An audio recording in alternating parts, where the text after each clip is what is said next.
Hello and welcome to another episode of A Brief History. Today's episode, the Game Theorists. Again, ready, set, go! April 14th, 2011. Having spent the past 2 years working in professional theater, but finding it unfulfilling, a man by the name of Matthew Patrick decides to move on and try something different. However, even with his straight-A school history and a freaking double major in neuroscience, he was struggling to find employment. And so he did what anyone would do in this situation. Say it with me now. He took to the internet!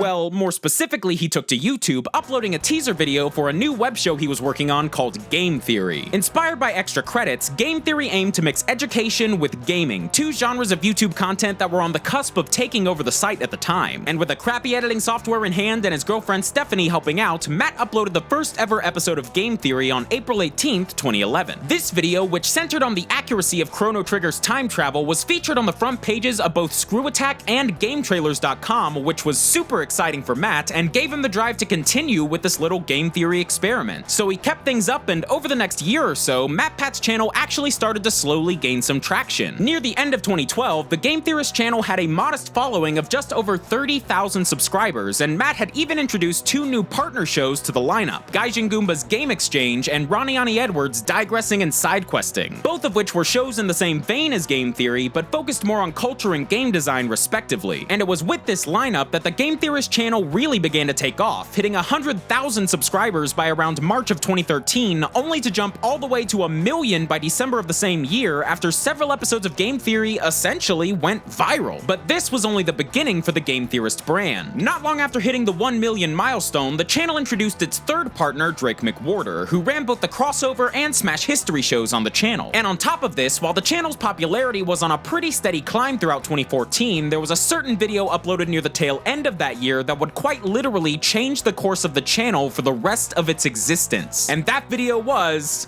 A Brief History of the Game Theorists, the original. Not this one. This video was the introduction of the channel's newest flagship series, A Brief History with Foot of a Ferret, an instant fan favorite that absolutely no one hated or thought was annoying at all. Boo! Get off the stage! Who are you? Bring back MatPat! You look like a penis! Ugh. My adoring public. Oh, and also a few months later, Matt did some random theory about a game called Five Nights at Freddy's. It did alright. But seriously, all jokes aside, pretty much the minute Matt's original FNAF theory went up, the channel just began to explode, with the first Freddy video gaining well over 5 million views in only a month and quickly becoming one of the most viewed videos the channel has ever produced. And from that point on, FNAF was forever linked to the Game Theorist brand, with Matt having tackled every single entry in the series, some of them multiple times, in his never-ending descent into madness. So at this point, at the start of 2015, Game Theory was more popular than ever. But for the most part, from the audience's perspective, Matt was just this disembodied voice thinking way too hard about how tall Wario is. And as things on the channel began to move forward, Matt decided that he was ready to try some new things. He was wanting to appear on camera a bit more, resulting in new, mostly live-action shows like Deadlock and the short-lived Reality Check. And on top of this, fans had been asking Matt to talk about movie and TV theories for ages. So Matt obliged, launching a brand new channel under the Theorist banner known as Film Theory, which went over so well that it passed 1 million subscribers in its first month on YouTube. And while all of this was going on, YouTube, as usual, was making some changes to the site, launching its own video game-centric service known as YouTube Gaming to compete with the likes of Twitch. And on the same day this new service launched, on August 26, 2015, Matt premiered his very own live stream show, GT Live. Hosted by both Matt and his now wife Steph, GT Live has become incredibly successful and is currently the biggest live stream series on YouTube. But it only gets crazier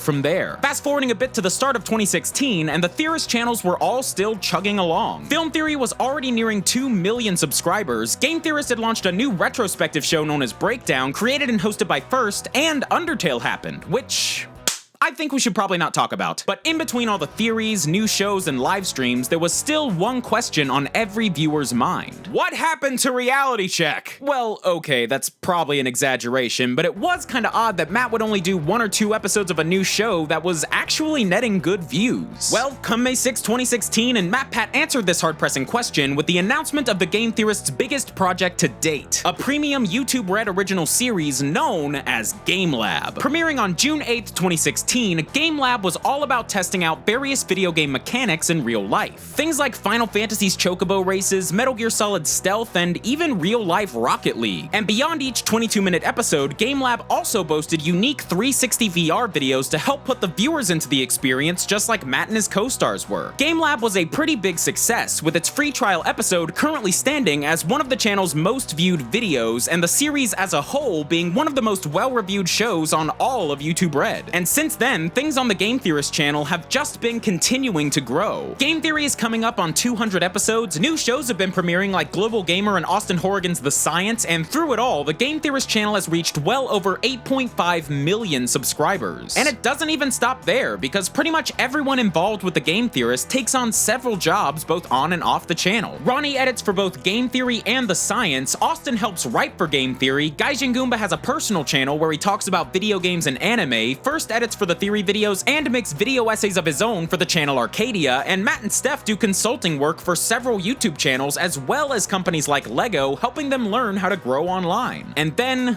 there's me. I've been doing episodes of my show A Brief History here on the Game Theorist channel since August of 2014, but in the past few months, I've kind of been focusing more on my personal channel, Foot of a Ferret, where I do more YouTube-centric episodes of the show like this one, and it's actually been going really well. Which brings me to the difficult-to-deliver news that A Brief History is actually going to be ending here on the Game Theorist channel. I'll be continuing to do episodes over on my personal channel, but the show's run here on Theorists is coming to an end, with this episode being the last. And it's not for any big dramatic reason, the show's just kinda run its course here, and I wanna see what more I can do on my own. And don't worry, I'll still be around here on the Theorist team. In fact, I've actually been doing a lot of editing for the GT Live channel. This is the point in the video where I would usually take a look back throughout everything I've said so far and kinda wrap the video up with a nice bow, finishing up the story of the Game Theorist and what kind of impact they've left on the industry. But given the circumstances, I'd rather talk more about the impact the Theorists have left on me. When I joined this channel, I was a kid fresh out of high school making silly videos about YouTube channels on a $50 editing software I bought from Best Buy. I had only been doing A Brief History for about a year at that point and was completely flabbergasted that someone as big as MatPat would take a chance on me and bring me in not just to edit his theories, but to also showcase A Brief History. I've learned so much over the last 3 years, made some great friends, and been able to work with some of my all-time favorite YouTubers. I mean, I dropped out of film school to pursue my opportunities here on Game Theorists, and now, 3 years later, I kinda feel like I'm graduating. And I just want to extend an unbelievably massive thank you to Matt, Steph, and the entire Theorist team for legitimately changing my life. You guys are all some of the most talented and dedicated people I've ever had the privilege to come across, and you guys will no doubt continue to prosper and even shape the YouTube landscape for years to come. And of course, I cannot thank you guys, the viewers, enough. Whether you watched all of my brief histories, a few, or even just one of them,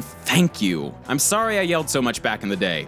And the Bubsy video was a joke. The Game Theorist is one of the coolest channels here on YouTube for all sorts of reasons, and I feel so lucky to have been even just a small part of their not exactly brief history. So thank you. And if you want to keep up with me and what I'm doing next, you can head over to my channel, Foot of a Ferret, where there's another new episode of A Brief History out all about a fellow FNAF gamer, Markiplier. I'd really appreciate you guys checking it out if you want, and until next time, thanks for watching, guys, and DFTBA.